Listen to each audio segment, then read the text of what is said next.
critical and creative thinking is the way knowledge is actually generated. As many who listen to this podcast regularly will know, how knowledge is generated is the domain of a particular area of philosophy called epistemology.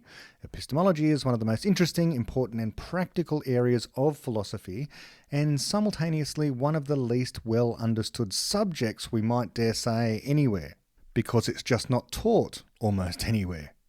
People who know little about philosophy and have little interest in it can be dismissive of the entire project because they think it, philosophy, is largely concerned with existential navel-gazing, and it's all about endless debates in moral philosophy or ethics or metaphysics and ontology, which is concerns about what really truly exists or what ultimately there is to know, or what the true meaning or definition of a particular word is. And so ultimately the whole project of doing philosophy collapses into nothing more than a clash of mere matters of opinion. But this is all false. And in fact, it's a really significant misconception because epistemology especially underlies how you think about everything else. It is the preeminent case of thinking about thinking.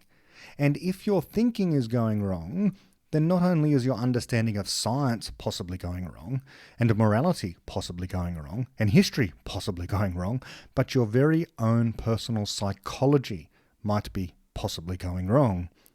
My own interests in philosophy have not generally been about ethics or metaphysics, so often as about how can we come to have a deeper knowledge of the world. And this is what epistemology is. It's literally the theory of knowledge, as it is defined anyway in analytical philosophy. And in this area of philosophy, there really is a best theory that we should strive to understand. Not all of what is called philosophy is interesting, by the way. I agree on that much, and will admit much more later on.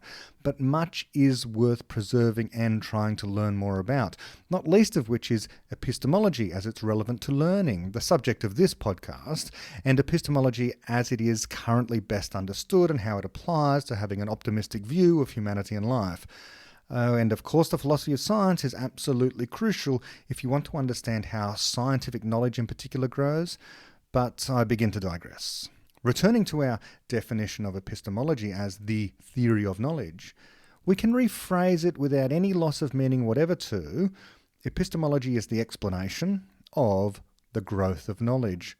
And this growth of knowledge can happen as a civilization, or a smaller community, or a corporation, or it can happen inside a single mind of a learner. The processes, it turns out, are the same.